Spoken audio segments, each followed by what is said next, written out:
Hello, and welcome back to the Fermion YouTube channel. I'm your host today, David Flanagan, although you may know me from across the internet as Rockwood.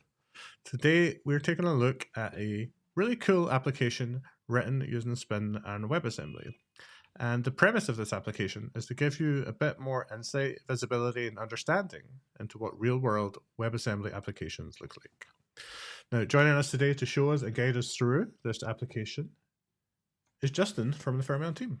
Hey, Justin, how's it going? Hey David, it's going pretty well today. How about yourself? Yes, I'm in Scotland. It's not raining and the sun is shining, so not too bad for March, that's for sure. What about you? Where are you Nice. based? Yeah, I'm in Fort Collins, Colorado.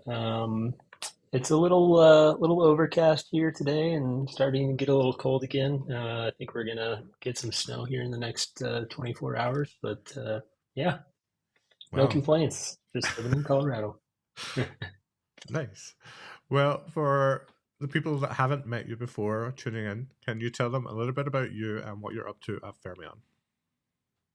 Yeah, I'm a senior solutions engineer here at Fermion. Myself and Chris Madison head up the solutions engineering department, and yeah, we're really focused on making sure that customers and people that are using Fermion and Spin are successful. So we're working directly with people that are building applications on Spin and Fermion Cloud. Nice. And we're going to be taking a look at application that you've been working on. There's a series of blog posts that accompany this, so hopefully people have maybe read one or two of those so far. But do you want to give people a little bit about a bit of background, a bit of context about this series? Yeah, absolutely. One of our goals this year is to kind of have Spin and Fermion Cloud run real world applications using WebAssembly. So um, some of the example applications that we found out there using for WebAssembly and Spin and Fermion Cloud are fairly narrow in focus, and you can usually find how to do one thing in particular, but it's a little more difficult to find an example where you're kind of putting all of these things together, like a front end web application, an API to go with it, along with a persistent data layer. So yeah, we're putting together uh, code things is the name of the project, and just kind of a silly name that we came up with. It was originally a placeholder, but we ended up just going with it. And yeah, so it's a little social media application here where you can create a post to some code that you want to share or talk about with a community. Um, and you'll be able to kind of render and see that post content or that code content here in a feed. Yeah, I think I'm glad you said that actually about the kind of the composition element. Like, there's a lot of content out there about how to get started with WebAssembly, and they all focus on like one simple endpoint that does the thing, and then like that's the end of the article. But there's nothing out there, and especially because Spin changes the developer experience. I feel for writing WebAssembly applications where we have these multiple components, but they're all wrangled together in a spin toml. We can spin them all up at the same time if we want to. There's not been that example of building something that's multi-component that resembles a real-world application and actually provides a working application and not just a working endpoint. So I think this is a really cool mission, but also journey that you kind of set yourself upon here. I am Yeah. curious, like, what's been surprising to you? Like what's been surprisingly easy, what's been surprisingly bad? Have there been any gotchas? What have you been learning yourself as you kind of work through these examples? Yeah.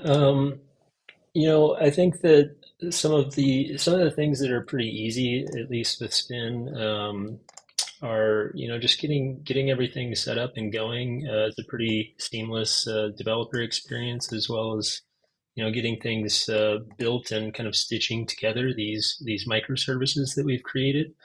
Um, so being able to do that pretty easily is has been one of the big wins for my developer experience so far.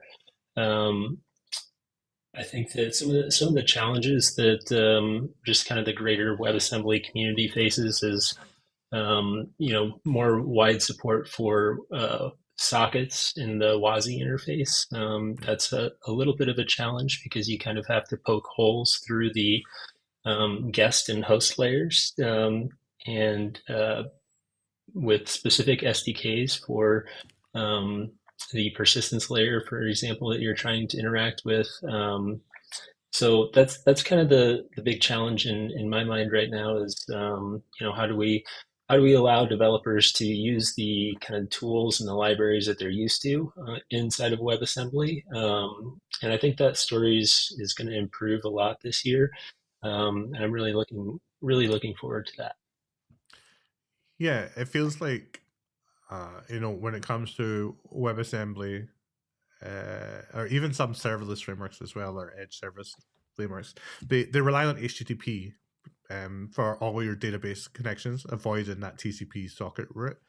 Uh, but it Yeah. doesn't always work, especially if you want to speak to something like Postgres and Redis. And like, is this something that the component model with WebAssembly and WASI is changing? Is this how Fermion is making a difference in spin by supporting these things?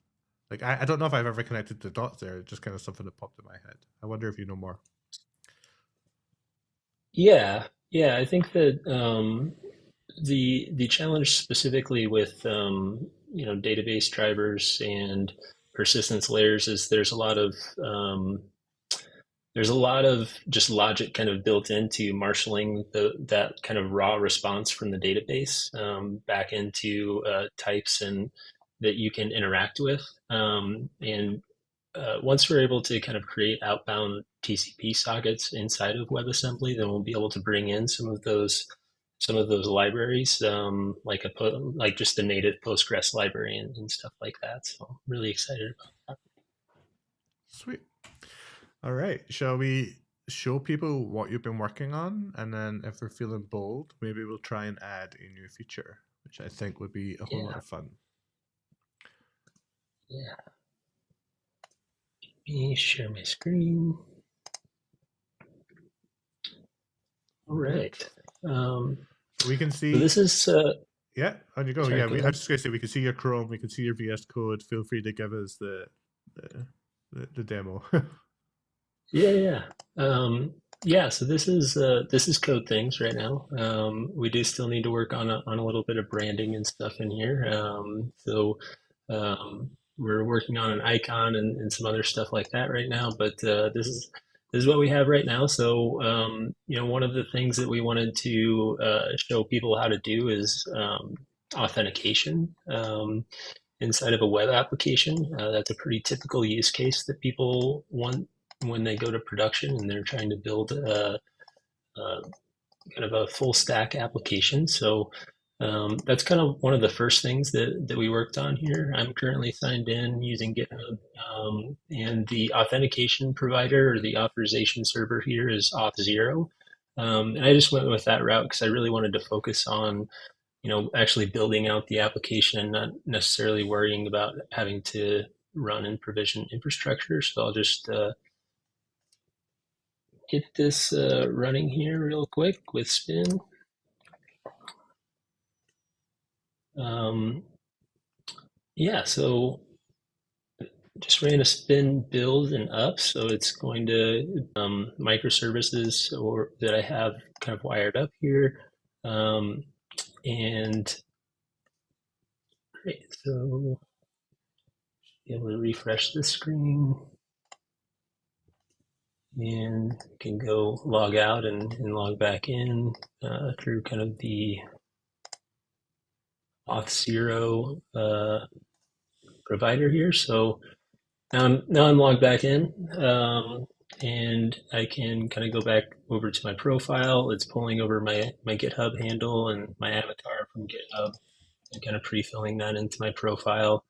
Um, and if we go back to the home screen here, just added this and this feature this week. We'll have a blog post out this week about being able to create a post in the application. So the kind of concept here is that you'll be able to create like a permalink from like some GitHub code. So if I pop over here into a GitHub repository, just go grab some code.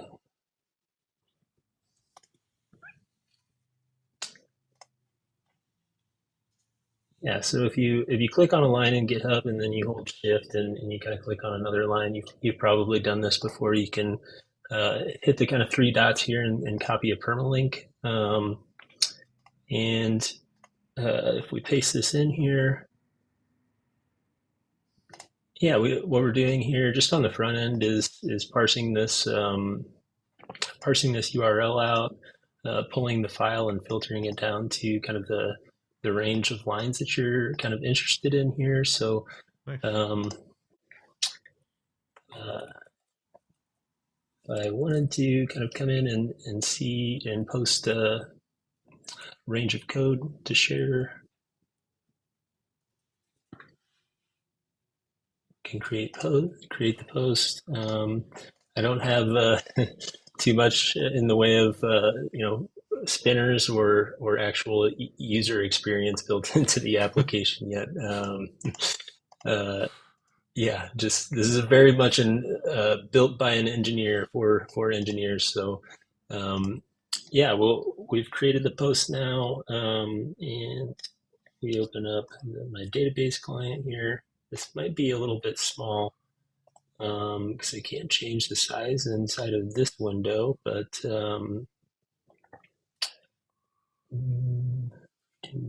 data.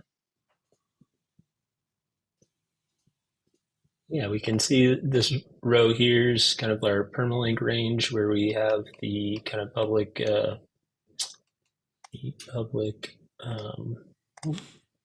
It's like we may have copied in. This is where it gets a little messy. I'm inside of my developer loop now, and I've actually inserted a duplicate data into two different columns here. But yeah, this is the one that we just we just inserted. So that's kind of where we're at right now with this application. Is I'm currently in the inside of the developer loop here, so it's a little bit messy. It's a little bit real world, so to speak. Well, that's what we want, right? So I think let's take a couple of minutes and kind of break this down for people so they understand exactly what's happening here. So we have, in fact, could you log out? Let's kind of start from the start again. Yep. All right, so there's no state right now at the moment. You've just browsed to codethings.com, the new social network that's going to take over the world, and we're presented with a web page. So how is this web page built and how is it delivered to the user? Yeah. Yeah, so this web page is built the kind of front end stack for it is Vue.js and a couple of other libraries like that, but it's really just any kind of static web application that you can kind of write in JavaScript. So if we maybe a good starting point here is to take a look at our spin toml because this is kind of what wires everything up for us. So in here, I've got a couple of different components right now. Is there any The secrets in UI, here that we're not allowed to see? Just because I see some Auth0 stuff there. But, nope. no. This is all. This is just the domain, so that's public. This is my database password on my local host, but Okay, cool. when I do deploy this, I substitute that out with real credentials. So we're all good there. Yeah. So for this kind of user, like the UI piece here, we've got a spin component here that's built on the static file server. So it's using kind of a pre-built WebAssembly module to serve up basically this kind of source folder. So it mounts this folder called web dist. So if I look over here in VS Code, all the files under this dist folder will get kind of mounted into that WebAssembly module and serve just as kind of static content. Um, Inside of this folder, this is like a Node.js TypeScript Vue project. So in order to build it, we have inside of here our component build command where we point it at npm to actually run the build. So that runs our kind of npm package manager, builds out the static files for like index HTML and packages up all the dependencies and stuff like that. Nice. So this is just a standard front end application. People could use Astro, Next.js, whatever they want, as long as it compiles down to static assets that could be served by a WebAssembly module, which is pretty cool. That's pretty neat. Yeah, yeah. I know we have a couple other examples out there on different front end frameworks like React, and uh, Chris built one using Next.js. So there's a ton of ways to do it. Nice. So what other components do we have as part of this application? Yeah, so the first component that I wrote in here was the profile API. So thinking, once you're able to log in, being able to save or customize your profile. So like a handle for the social media application and an avatar um, is kind of what we're looking at here. So if you're ready, we can go through the kind of login flow, and I can show you how we kind of exercise that. If we start off with the login flow, it actually redirects us over to Auth0, which is again our authentication authorization server. And I just have this set up to connect with GitHub. So I just continue with GitHub. Since I've already logged in, it has a lot of this stuff cached already. But yeah, after we reload the page and get my avatar up here from GitHub, and over here in the profile section, I could customize my profile here as well. Nice. So this is a profile API component, which looks like it is a Rust-based spin application or a spin component, I guess. Yep. And Yep. it's speaking to the Auth0 API to get those details. Yeah, so the front end web application is just a static, a single page application. So it actually has the authentication token here. It's just a JWT token. So then when I Okay. want to create or customize my profile, it passes that JWT token along with the request in the authorization header, and the Rust API parses that token out and makes sure that I'm creating the profile for my own user, viewing the profile for my own user, all of that authorization fun stuff. So yeah, one good way or one kind of indicator here is under component build. There's the workdir is is what it's called here, working directory. So this is pointed at API profile, so that's kind of our kind of indicator of what module we're looking at here, or the source code for it. So if you look in here, this is Rust component. It's a pretty widely widely supported a programming language for WebAssembly, so that's what we kind of started off with.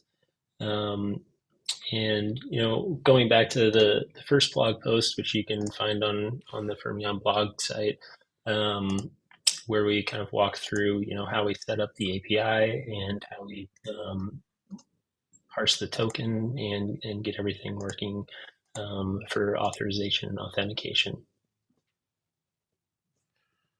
Okay. I don't know if this is an easy question or a hard question for you now, right? But I see the match statement there in line 49. And the spin.toml, we have the root set to be a wildcard using the ellipses. Mm-hmm. So as for people watching that are like, I want to start doing more WebAssembly in a production like environment, like how do you decide when to group a collection of roots together in one component versus maybe every endpoint being its own component? Do you have any guidelines or rules, heuristics that you use to try and understand or how to split the application up? Yeah, the way that I've done it here is kind of by like REST resource. If you're familiar with building out a REST API, I've grouped them per component by resource type. So um, this Rust component is just responsible for the profile resource. So it handles, the CRUD operations for someone's profile. So being able to, create the profile, update it, view your profile, and also delete it if you do want to get off the or want to remove your information from the database. So that's kind of just how I've done it. I'm not sure there's any there's any right or wrong answer here. I think that with the way that the spin toml works in the route here, at bare minimum, it would have to be kind of pinned to whatever your route is going to be, and then you can also add on query parameters and stuff like that inside of your component, but this route here would be kind of what it fixes to. Nice. Cool. All right. So I think I understand that. Uh, let's go back to the Rust code.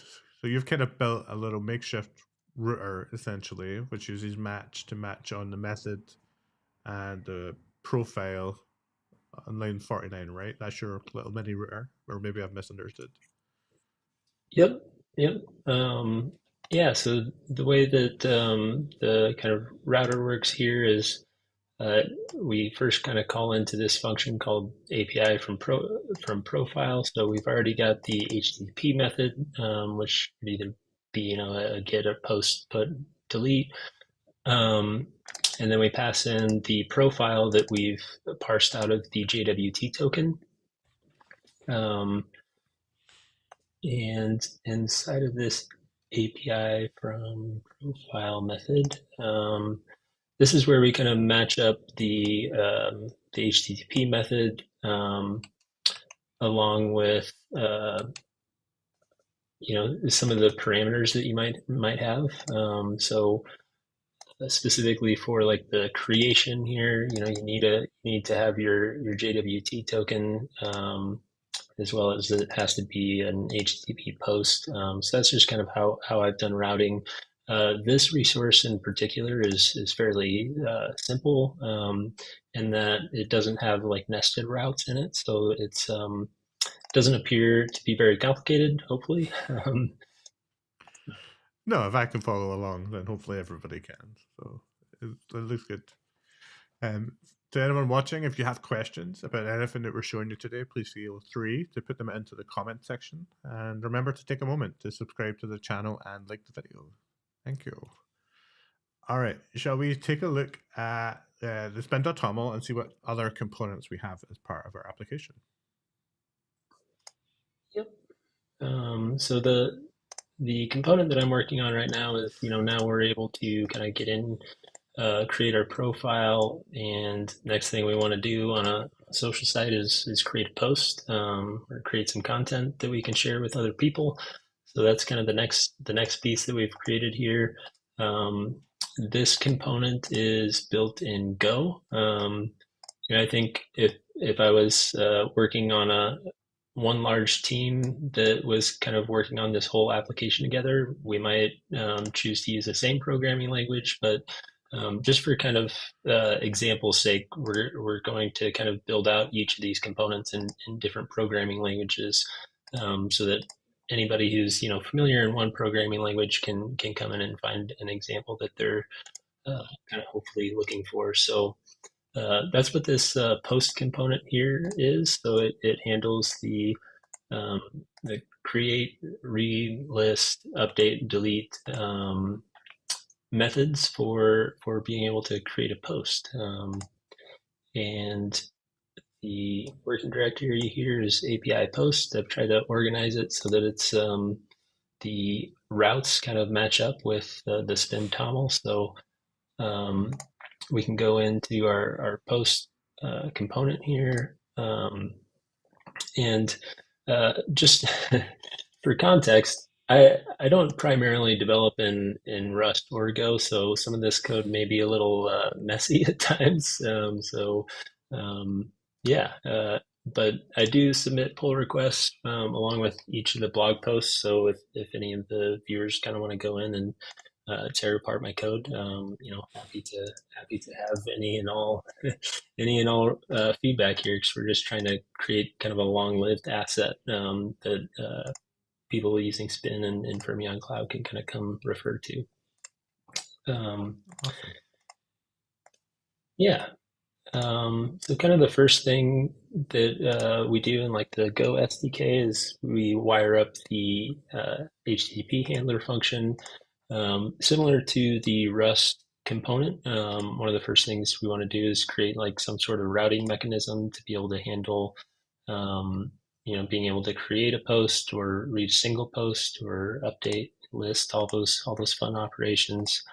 Um, so yeah, just used chai, I think is how it's pronounced in Go. It's just a router that I found in Go, and it works fairly well. Um, I think the only really tricky thing in here is that because spin toml has kind of a prefix assigned in here on the first request that we get the kind of we pull that prefix out of the request and we use that to kind of serve things so that the routes look a little bit cleaner down here. Otherwise, you would have /API/post. Nice tip. Um, Yeah, and then this chai router just kind of wires up, query parameters or in this case, REST resource parameters, so that you can have, an HTTP GET API post with an identifier, and that would route you to this read post function. So yeah, it's a pretty neat little library, and you can wire up some middleware here, and that's what I'll take on next is adding in some authentication middleware here in Go. Cool. All right. So we've seen the code. We've seen the demo. We can log out, log in, create a post. And you were suggesting that we could maybe work on a feed component that would allow us to get all the posts from the database and visualize them in our web interface. So, shall we give that a shot? Or is there anything else that I've missed that you would like to kind of cover before we go into that? I think that kind of covers everything we've got here at a high level. You can find all of this code just for people following along under the Fermion org code dash things is our repository here. So this is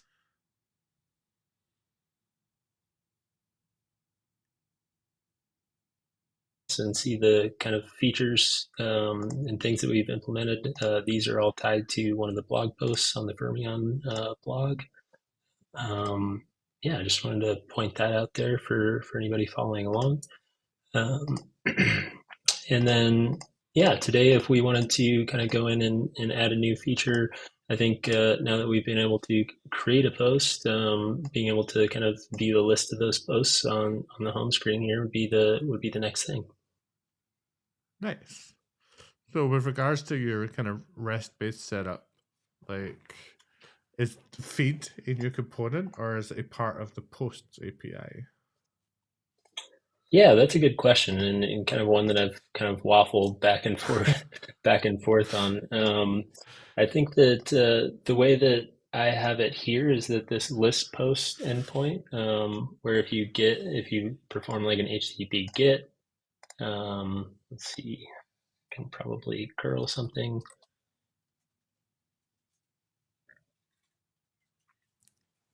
just to kind of show an example here. So if I just do a GET on this kind of basic route, the kind of root route here, you can, and the JSON's a little a little bit messy with the white space, but you can see kind of the different posts that we have in here, and right now the visibility is kind of always set to public for now. Um, and yeah, I've kind of gone on back and forth on it. I think that this post list posts is probably going to be scoped to your own posts, because you might want to just go look at your own posts, and then the feed component can be a different component that we can kind of set up, Yeah, I where think I it's agree with that. looking at Like, the the post API, the post component feels, like you said, it's kind of REST and resource based. I would expect that to be tied to my authentication. So maybe we should. Plus, I think it'll be fun to show people how we can add a new component to a spin application, because there was a feature release in 0.8, I think it was, where the spin add command is now a thing. So maybe we can guide them through that. yeah, yeah.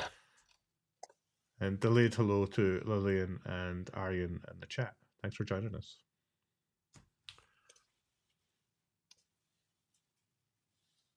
Right.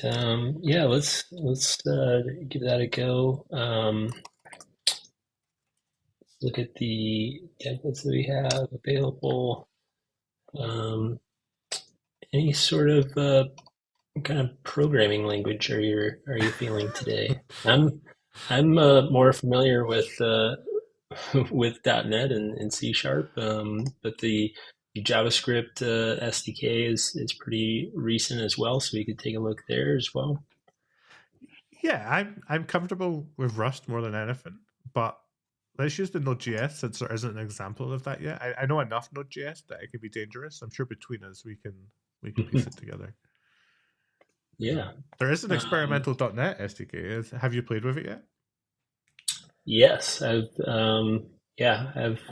gone very deep on it. There's a really cool feature coming out with .NET 8, where it'll get better support um, for WASI, so the WebAssembly system interface. Right now, it's marked as experimental because the SDK that .NET uses on the back end is itself experimental and just written by a single employee at Microsoft, and they're currently taking that and integrating it into the .NET runtime. So, uh, long story short is, I've dug very deep into .NET. It's not quite there yet, but I'm hoping by the end of the year that with .NET 8 that it'll be not so experimental anymore. Cool. All right, let's see if we can add our component then. I have not had the chance to use the JavaScript SDK, so we're going to have to go through and set everything up and follow along our documentation. I might have clicked through this a little too quickly, but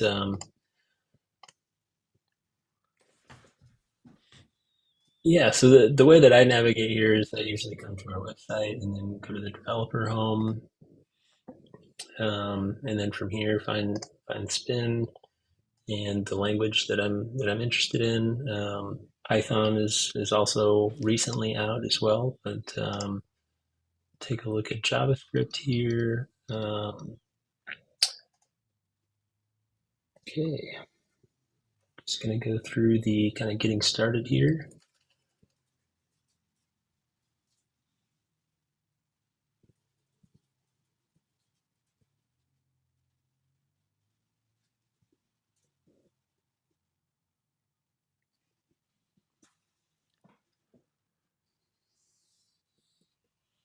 Just installing the JS2 WASM plugin, and the way that I understand the JS2 WASM plugin is that it actually under the hood it's using our Rust SDK and an interpreter inside of the Rust SDK to run the JavaScript SDK inside of that, which is interesting. Nice. I didn't know that. I love it when I learn new things. I know that Yeah, as when you so speak to people about WebAssembly at conferences, you know, there's a frustration about the tooling involved to get from JavaScript to WASM, even today. So, you know, I think we're going to see more tools hopefully bringing and simplifying that for people. So JS to WASM is cool. yeah, yeah. Interpreted languages, kind of in general, in WebAssembly are a little bit difficult because there's no ahead of time compilation. So you have to bake a whole interpreter into the WebAssembly module. Yeah. Welcome to the stream, Anu. If you have any questions, feel free to drop them in the comments. So we have installed the templates for the Node.js SDK. So we should hopefully now be in a position where we can use spin add with one of these templates. Yeah, let's do that. I want to make sure that I output it to the right place. So just gonna look at the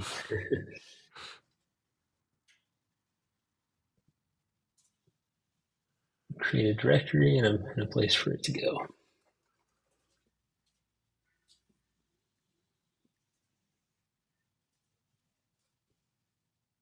TypeScript or JavaScript? Yeah, we could do TypeScript. Cool. All right. We do have a question from username 29238734943. I have no idea if that's your intended username or a bug in my software. But he's asking how large the interpreted WASM modules are on disk. So once we have built our first component, we'll let you know.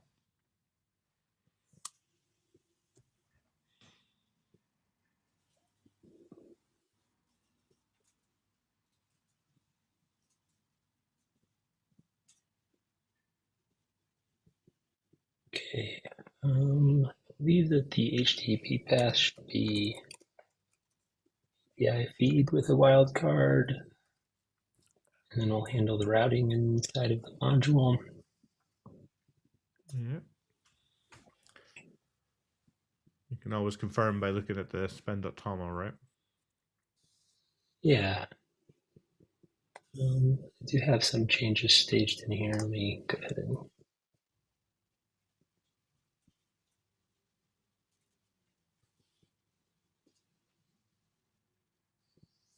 get those. Yeah, Yeah, it looks good. cool. So we have a question from Anu. Is the social network app written in Go? Sorry, you missed the beginning. Yeah, no problem. The social networking app is written using a few of the Spin SDKs.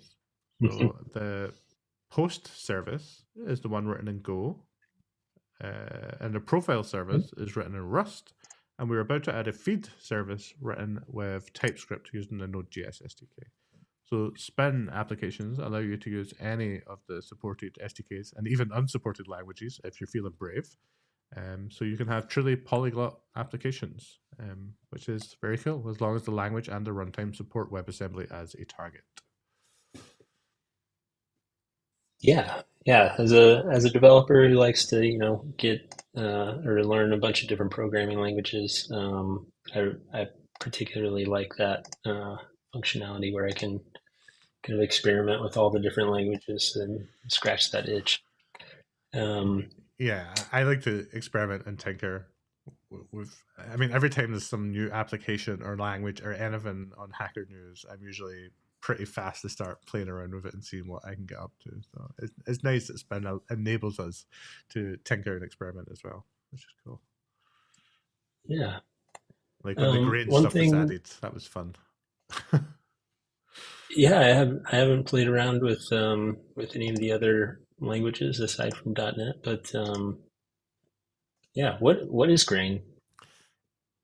I believe it's the first programming language that only targets WebAssembly, Interesting. which is cool. There's no SDK for it in Spin, so there are examples though. You Hmm. can go to the examples repository and you can see the Spin configuration and for the TOML file, so that you Hmm. can compile it and embed it. But Hmm. it's a language that essentially can just write like raw HTTP to the point where you even write Hmm. like content type blah and such. So there's not a lot, like there's no JSON support, so you can't really do a lot with it yet. But the fact that there is a native WebAssembly language out there, I think is cool, and hopefully it progresses and becomes a bit more fun, or at least more feature complete in the future.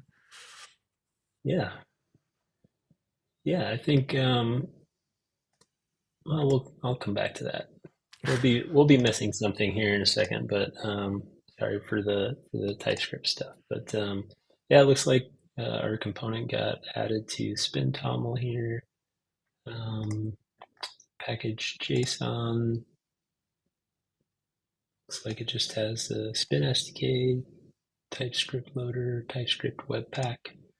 We use Webpack to kind of package up TypeScript and embed it in the module. Kind of looking at all the things that it kind of templated out for us. And here's our here's our handler. So let's see. So that text encoder is provided by a TypeScript global declaration. So your IDE will probably struggle to ever tell you that that is a thing unless you open only that directory. So you can ignore the red squiggle for now. I Okay. dug far too deep with that red squiggle when I first created a Node.js script.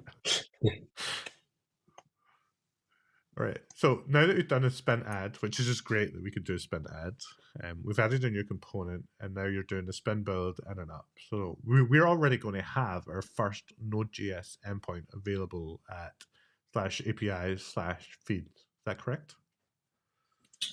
I believe so. Nice. I believe so. I think that it's going to install some dependencies here.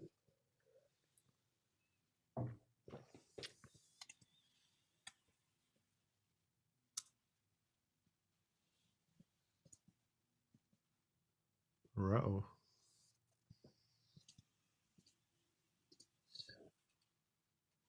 do we got?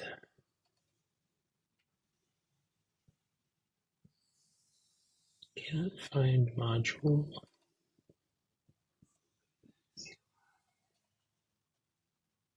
You do an npm install.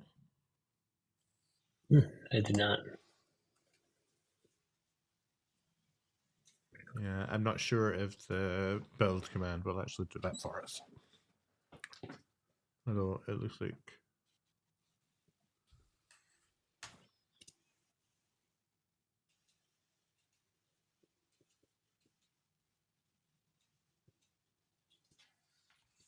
Okay, well, let's run the build just npm just to see.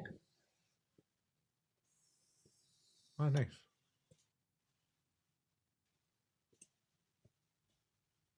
We have a Onward. .wasm file, right? We do.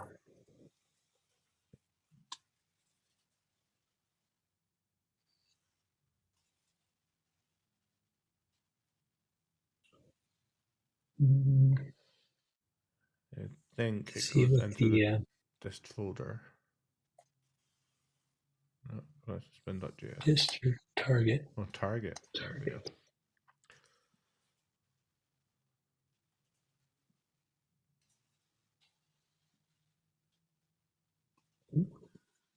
LS.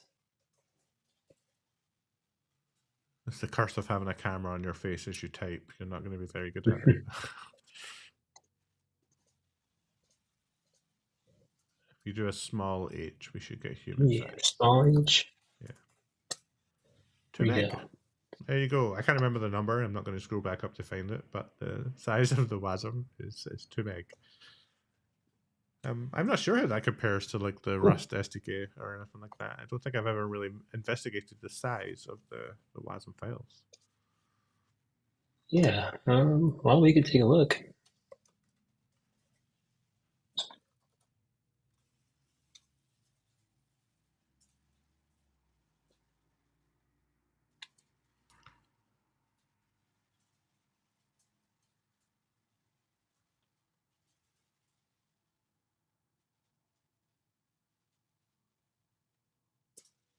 Okay, comparable.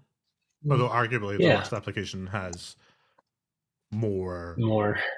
more functionality, more code, but a lot of this is just Mhm. going to be the base Spin SDK and the components that this needs. So Yeah, and I think that since the JavaScript SDK is really built on top of our Rust SDK, I would assume that it's going to be a bit larger than our Rust application. But nice to see that at least to start with, it's comparable.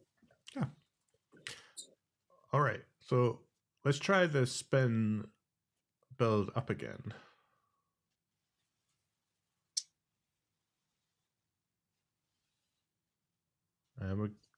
We're good, right?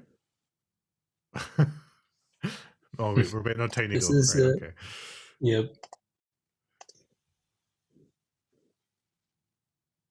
Yeah, I think that might have just been me not having installed everything, or maybe if I would have tried it again, it would have worked. All right. Okay,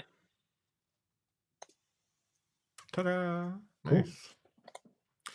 Got our endpoint.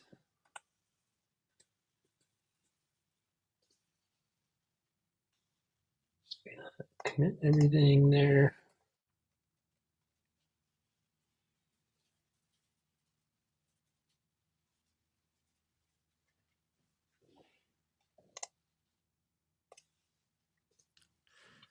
Okay, so we have a new component.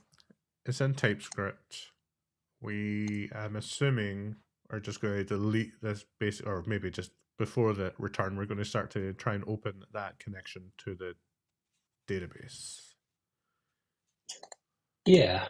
So to do that, we'll need to go back to our spin toml real quick because I did not wire up the variables. So the way that I've done it here is that I use the kind of variables declaration Mm-hmm. in the spin toml, and then I kind of reshare it across the different components. Nice. So I should just need to be able to copy pasta this in.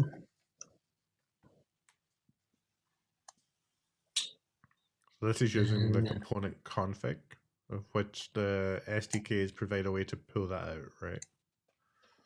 yeah, so anything kind of defined in our variables section up here, we can use in component config as a kind of a template, which is a nice little feature that I've been using when I actually deploy to Fermion Cloud. So I'll just substitute those variables in, and then we'll uh, persist across all the different components for me. Okay. See, um, I need to read that config.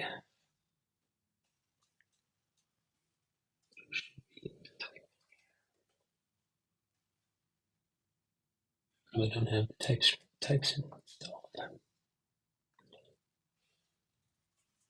What were you looking for there? Just looking for there should be an SDK, like an entry point to be able to do a config get. So um, TypeScript. You said in a sense I'm not opening it up in just this directory. It might complain a little bit. I mean, it is trying to complete some of them, and I've never used config with Node.js, so I'm now wondering if it's a thing. It definitely is on Rust. We don't have an example. I'm in the examples repository just now, where we have config Rust and config TinyGo. But as you said, it's the Node.js is kind of built on top of. Yeah.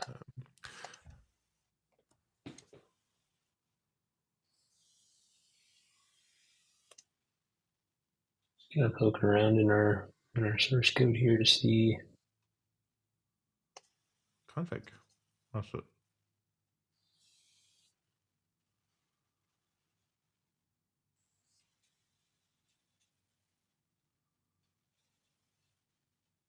Maybe a lowercase.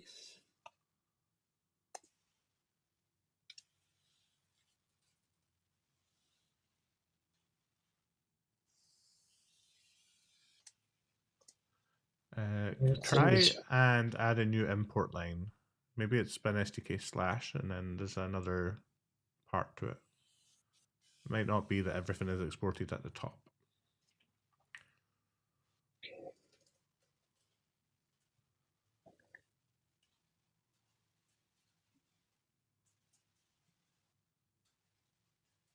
So try adding a / after SDK. Yeah. No, nothing there. Lib. Modules. No, I feel like we're going down a bad path here.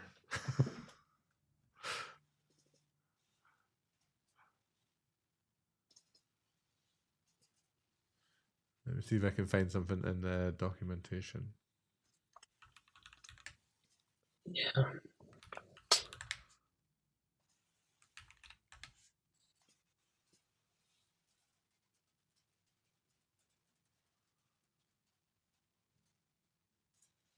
In the documentation here, sure there's an example in here that I not used yet.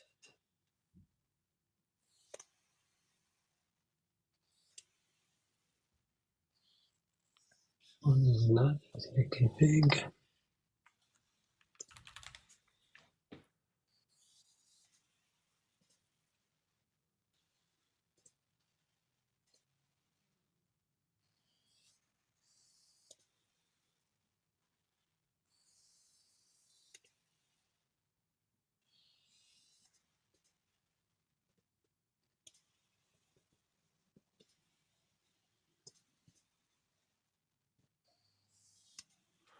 So it's using another global. I'll send you a link. In fact, if you just go to the spin.js examples, TypeScript outbound HTTP, they use the config there. So there's actually a global called spin underscore or spin SDK, and then you can use .config.get. There we go.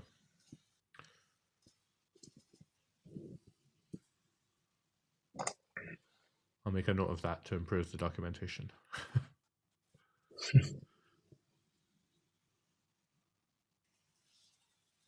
Oh, the autocomplete is working. Awesome.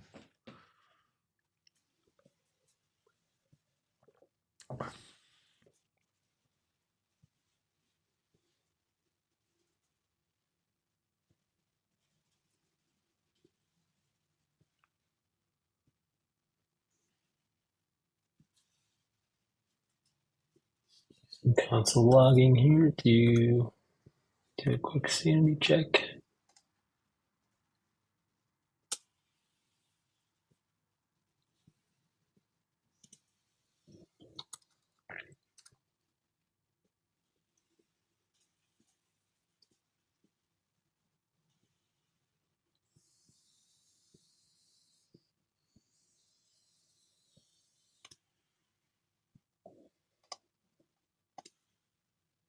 Cool. Looks like you got everything wired up.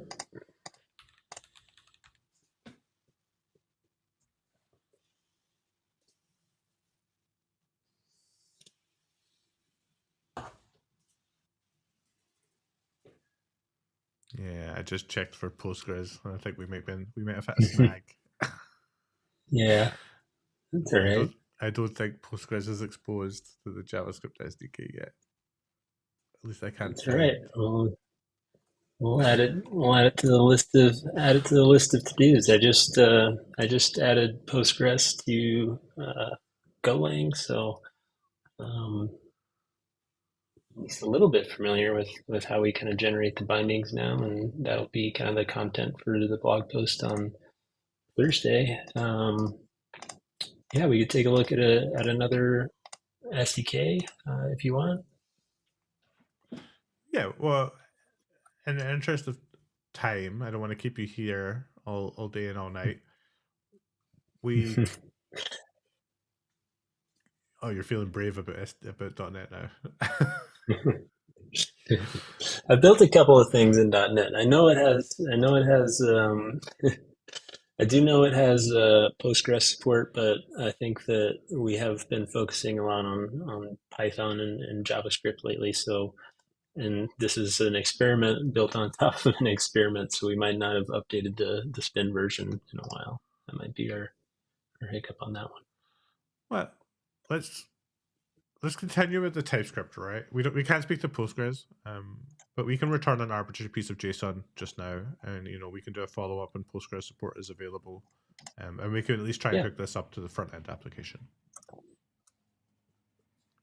yeah. All right, we'll just put in some static content in here. So look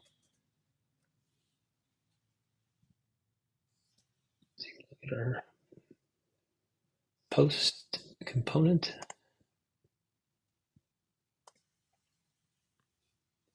Make sure to get all the fields right.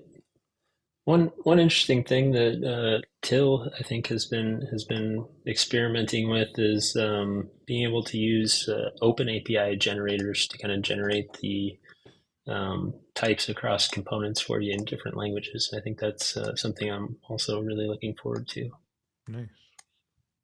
There's actually a really cool project from the 1Password team called TypeShare. I think that's what it's called. Let me confirm before I misremember. It is, yeah. 1Password, github.com/1password/typeshare. It allows you to define all of your structs in Rust, but then convert them to all of their supported languages. And the supported languages, Kotlin, Scala, Swift, TypeScript, and Go, which is a pretty good start.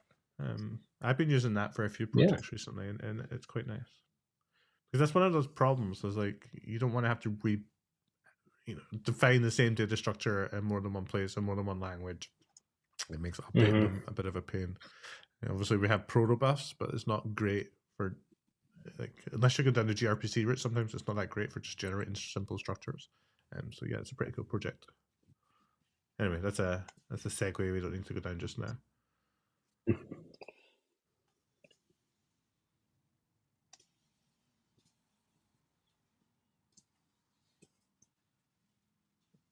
Okay, we'll just add in some data from the database here just to kind of get us going.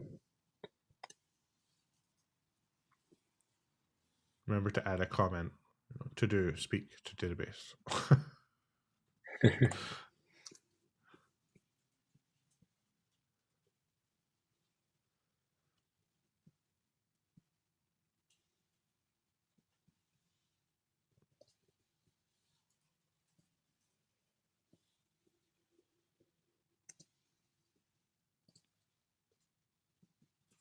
All right, so now we can add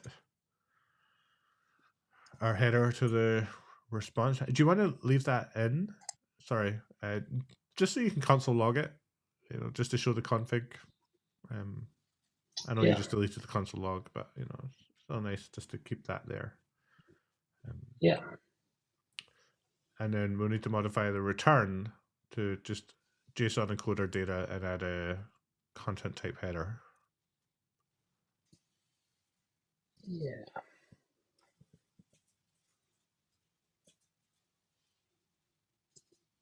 Add content type here. Then we'll add JSON.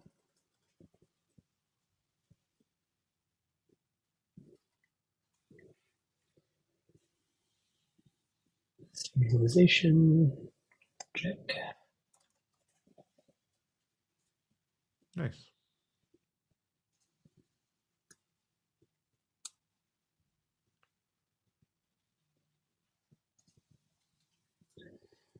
Knowing Karthik, I think he might even be watching this as a user and adding the bindings as we speak. He's always on top of that. He's built more more example applications and applications while I've been here than I think I've built in the last 5 years. It's pretty incredible. Um, cool. All right, let's see if we have. Yeah, we got JSON. Okay, so we'll just kind of skip over that. That's not a Postgres request. I don't think it's terribly important. The bindings will be there soon. There'll be something in the examples repository. Feel free to pause this video if you're watching it after the fact and go check that out. But let's focus on getting this into our user interface now. Yeah. But what I love, and I don't want to kind of just dismiss it because I'm so accustomed to it now, but like we're just running like the spin build up, uh, and like all of our components are there. They're being rebuilt and are made available to us. Our APIs are working. We're speaking to databases. I just think the developer experience of Spin is just like spot on. It's very good. Yeah. Yeah, I really enjoyed it, and I know there's a lot of new features coming out around developer experience and for Spin 1.0, so that'll be really exciting as well. All right. Okay, so add this into the UI here. So this is all Vue.js. So bear with me. I'm not necessarily a front end coder. Most of the stuff is just templates that I found, public templates that I found out there. So let's see. Let's add a component for post.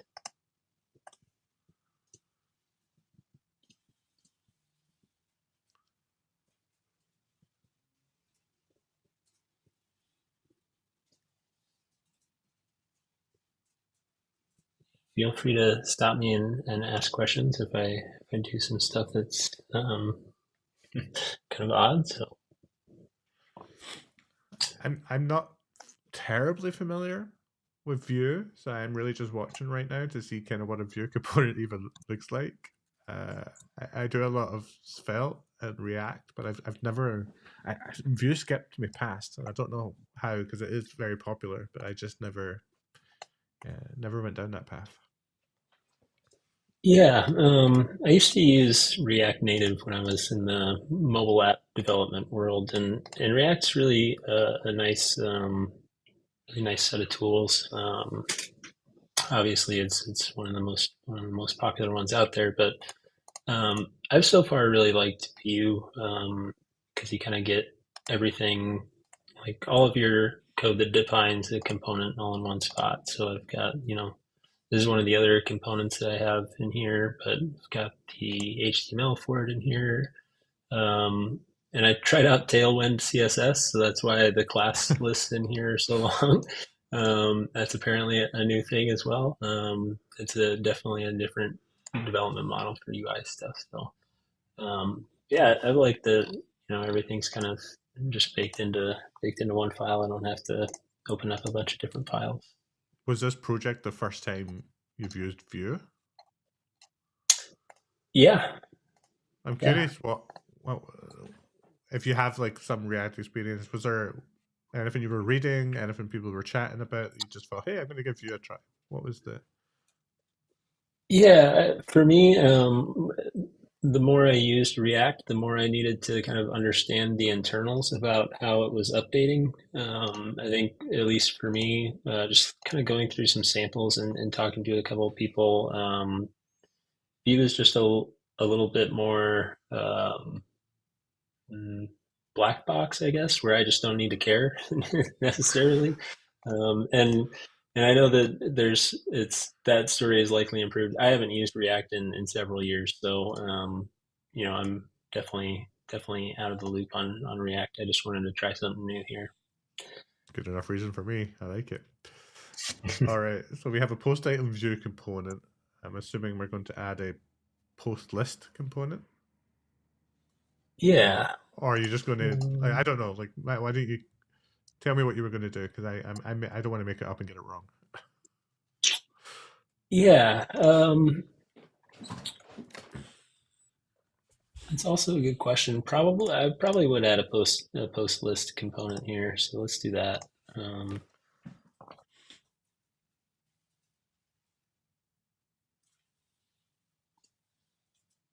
And would this component be responsible for the data fetching, or is like how does that work in Vue? Would that be in this file or somewhere else? yeah, that would be. I mean, my naive implementation, I would probably put it all in this file. That's kind of just how I've implemented things here. Um, it does use like shared JavaScript functions, so you're not necessarily making redundant requests across different components, which is nice. Definitely on the front end side of things, some naive implementations going on here.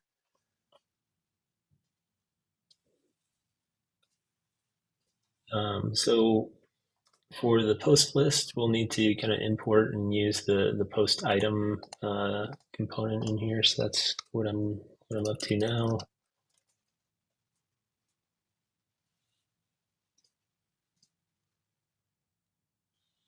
And I'll just create a little local array. Just make sure that I'm wiring these things up correctly.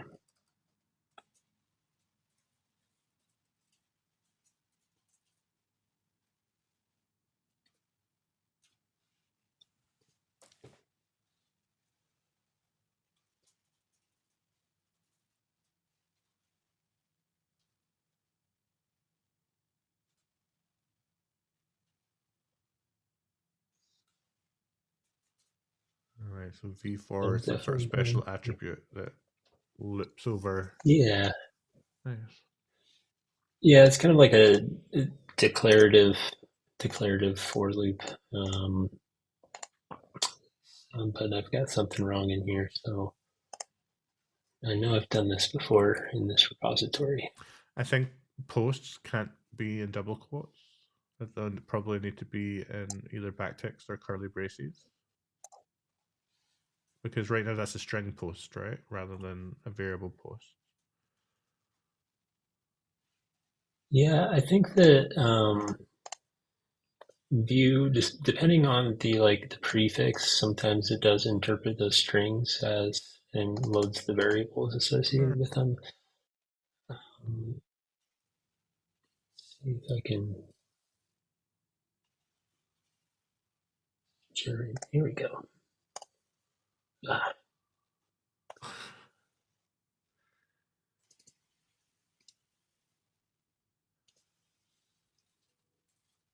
There you go. Yeah, nice. Yeah, there's also that key and some sort of V slot, whatever that is. yeah, the V slots are. We would get into kind of Vue internals here, but um, essentially this component can kind of export data from it. So this menu item keeps the state of whether or not it's the currently selected or the currently active item. So that's where that kind of V slot comes in. So I can make things look different based on which one is active. Cool. Um, then for key, I assume that will be our post.id. yeah,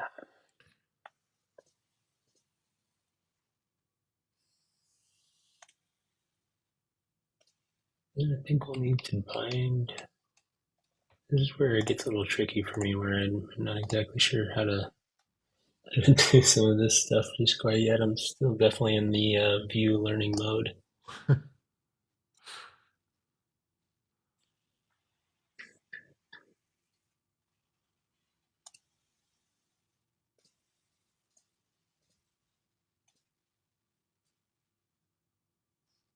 Um,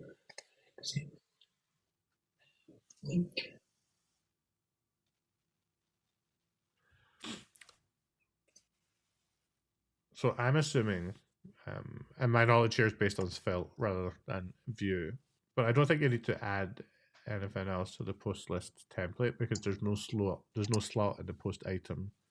So I think what you have should just work right now, assuming we add post list somewhere to our main app, or the overall application.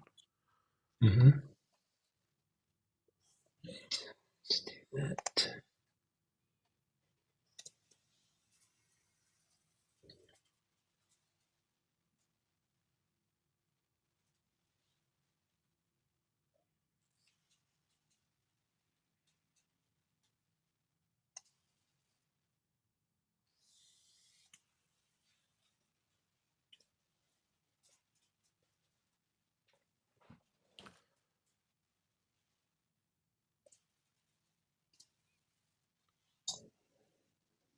And maybe something that would be fun to show here. Right now we're running a spin build up, which does the npm build, generates a static site.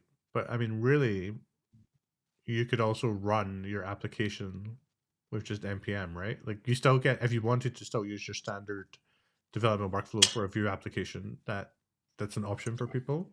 Um, Yeah, yeah, and that's honestly how I kind of tighten the developer loop for the UI. The UI stuff here is I'll use npm run dev.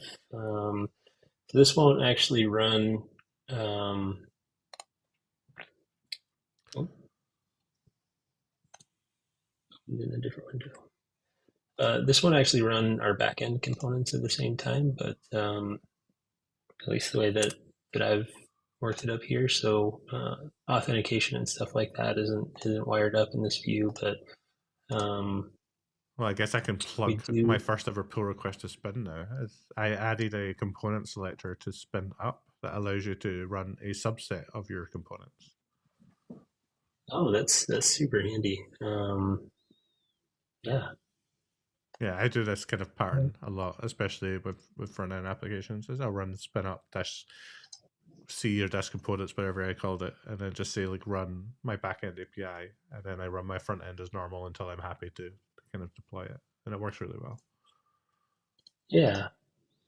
Um, there's another pattern that I found in I think the Fermi the developer docs where instead of actually running spin up in the root directory, you run npm with like nodemon until spin adds support for like a watch command. And from there, you can kind of watch for your JavaScript files and rebuild your component for you. Okay. Well, it looks like your loop works. We have the two items. I guess now we need to add a fetch API call.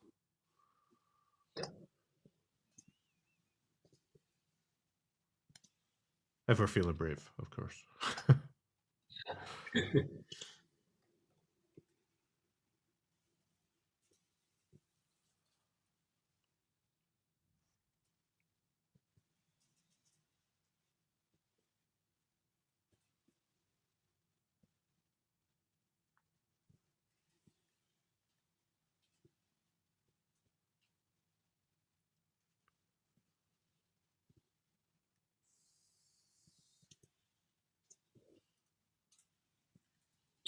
Must be a Vue thing, ref. I'm not familiar with.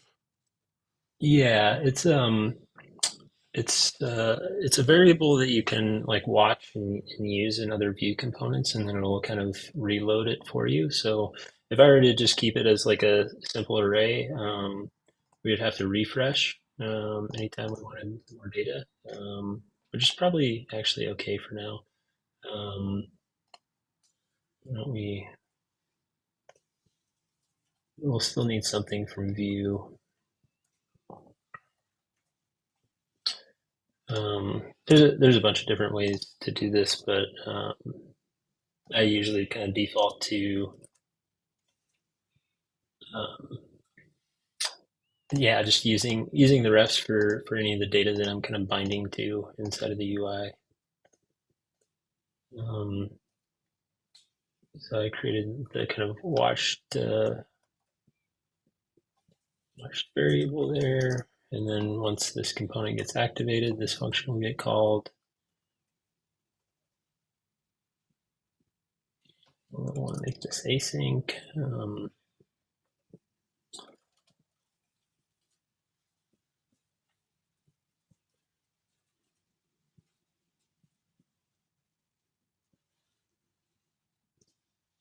Wait. Nice and simple.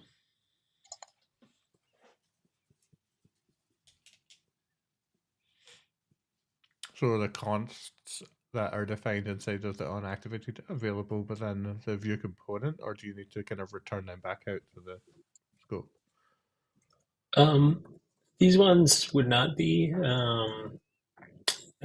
What you have to do here is it's a little bit odd, but because it's like a wrapped JavaScript object. It has like a value property, and then once you use the value property um, to set a new value, then that's kind of where the view bindings come in. So will you have to rename the variable in line 8 to something else? Um, yeah, that's a good catch. Phew. I thought you were doing something fancy there. I wasn't sure. Nope. Could also just do post dot value, Yeah, that works. shorten it up a little bit. Although now we've Now lost we our run. typing for the remote object. Does that matter?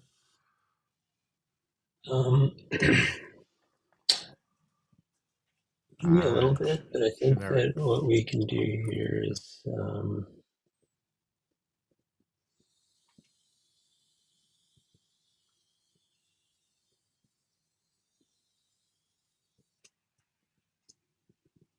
I guess it really wants an object in there. Well, I think it's because you are returning a list, but your generic type. I don't know how ref works, but does it not need to know that it's a list of that type rather Oh than? yeah.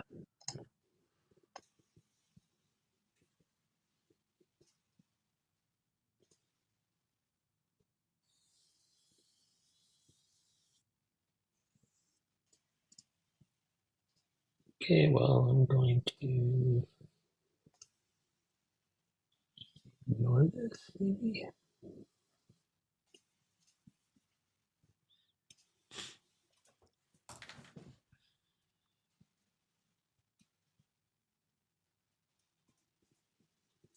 Oh, because it's the ID property is not optional.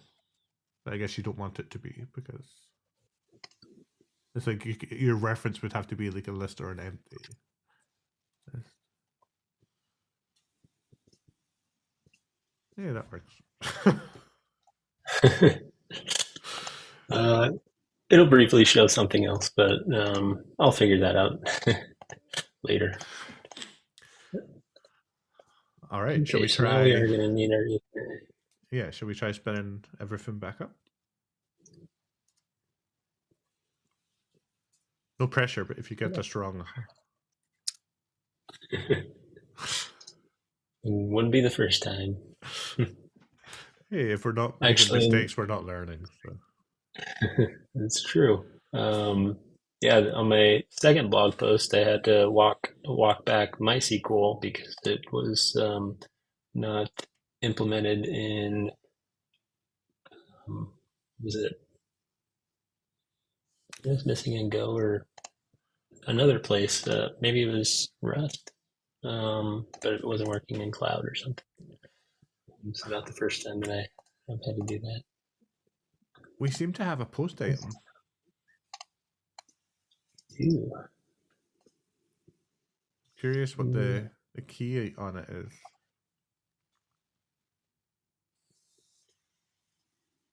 Oh, View must just bundle that somewhere else. Do you want to try going to the? Oh no, yeah, we don't actually print anything yet, do we? And post item.view.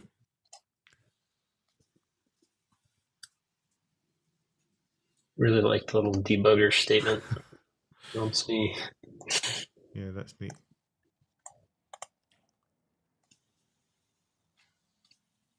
You'll need to run a spin build up again. Oh, yeah, you're right.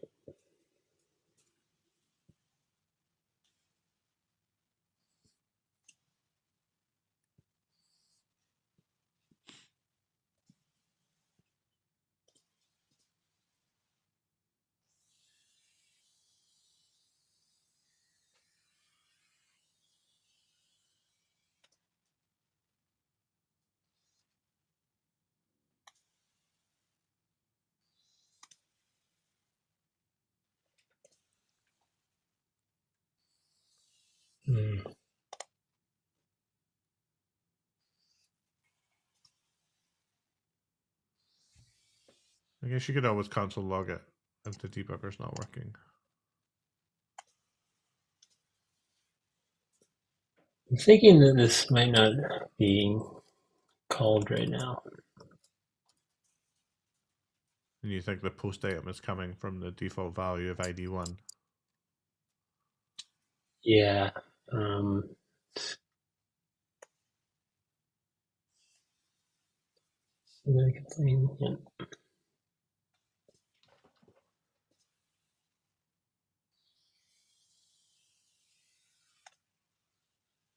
If there's another,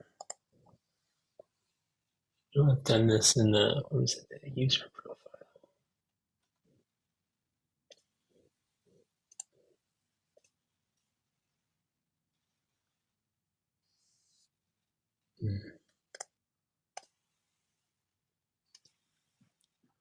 Oh,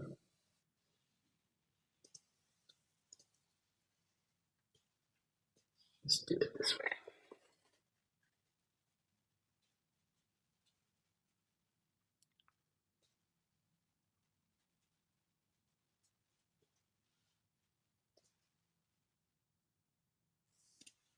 You'll need to await that handler. Or does view handle the promise? And my experience is just kind of like if you do it this way, it's like a hacky fire and forget.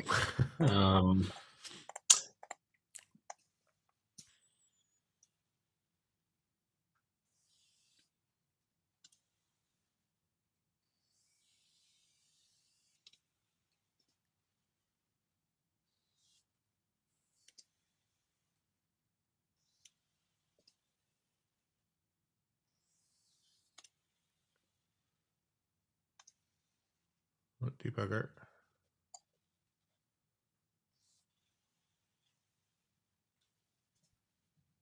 It's not as helpful since it's minified, but did get hit, so that's something.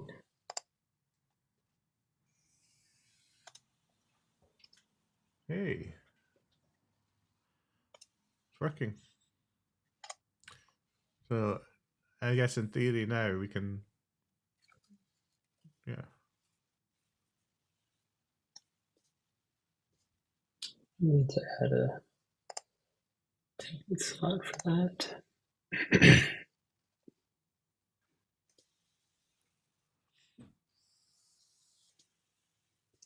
Yeah, can you use post dot? Oh, you're just going to do it as a slot. Yeah, okay.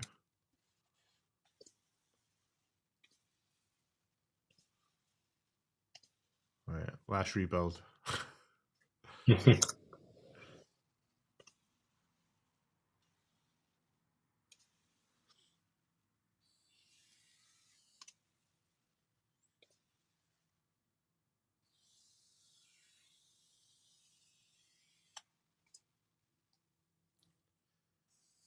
Dun, dun, dun, dun.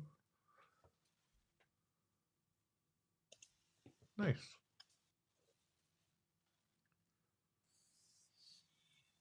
Or is that coming? Oh, I that's should use that. a different. Yeah, now we don't know. So I was just thinking I should use a different property in here. Why don't you use Let's post? Like we have see. on that fetch that we do, and then the console log we have the. Oh, we don't have the console log. Wait, when we know what the data is, can we use something else besides ID? Like data was the GitHub Yeah, URL, right? So let's do post.data. Or is it content? I thought it was data. there's both. So data, because we'll eventually add support for more than just like the GitHub permalinks. We'll also do like gists and other things like that. So there's a data on here which um, uh, for now is just the GitHub permalink. There's also type on there which tells you like what kind of link it is, whether it's a gist or not.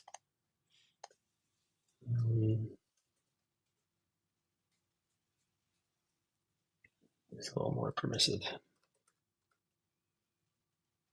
I mean, you could also do ID question mark, content question mark, data question mark instead of making it a union type. Yeah. And you said, yeah. Like this? Yep. There you go. You could probably just delete that fake data now.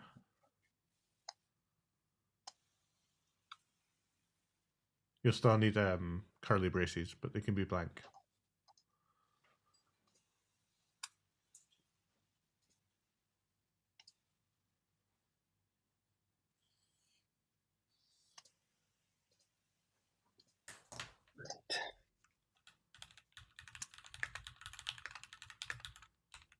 Oops. Change it in here. I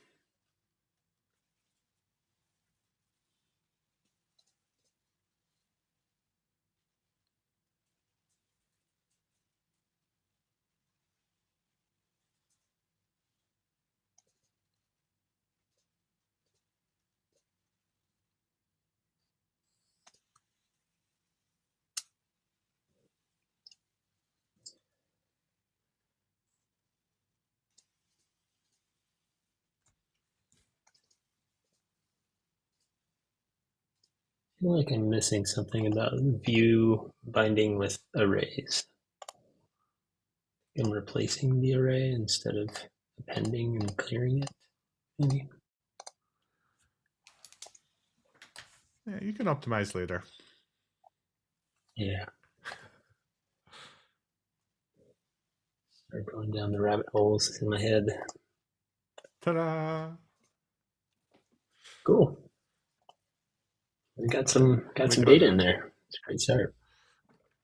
yeah. I mean, that's just really interesting. Like, I think what you're building out as this real world application, this is just going to evolve over time and have more and more code and more examples that people can begin to kind of help them with their own production based web assembly applications. Um, I really Yeah. like that you're exploring the multiple SDKs.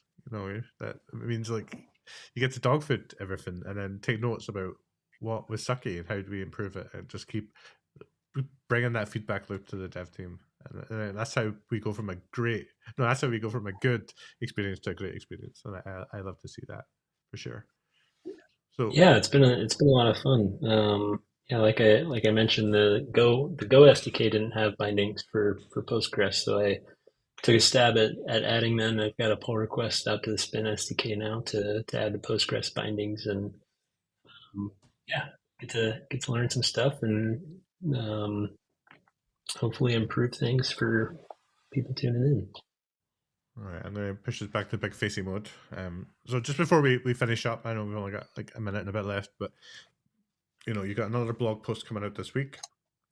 You're going to continue working on this. There's going to be more blog posts, so people should check out fermion.com/blog and just follow along with this journey. I'm assuming you wouldn't say no to a couple of pull requests here and there as well. So if people want to help out and get involved, maybe that could be a good way for people to learn and experiment with Spin too. But Yeah, maybe you could absolutely. just finish. Like, where are you going to take this? Like, what else do you have in your head for the part of our code things example application?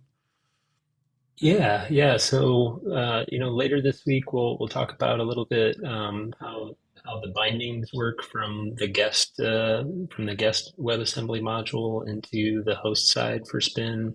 Um, and kind of how that works, at least on the guest side. Um, and then we'll have another blog post coming out in 2.5 weeks ish, um, and that blog post will kind of take a deeper dive on getting everything deployed to Fermyon Cloud, along with some helper templates and Terraform to deploy Postgres, so that we just have a GitHub action that deploys our database and our spin application Fermyon Cloud, and wires up all the configuration and stuff like that. So actually taking it from our local host here into Fermyon Cloud. Um, and yeah, the code is all open source. I've opened up discussion, and anybody's free to file an issue or submit a pull request. And we've got a project board up there for it too. Right now, it's just me on there. But if anybody's feeling like joining me on the journey, I'm happy to have anybody's contributions. Awesome. Well, thank you so much for taking a big chunk out of your day today and for guiding us through this, for hacking on a new feature. I'm excited to see what you do with it, and hopefully we can do another session like this again soon. Yeah, that'd be great. All right. Well, have a wonderful day. Thank you all for watching, and we'll see you all next time. Adios. Yeah, thanks.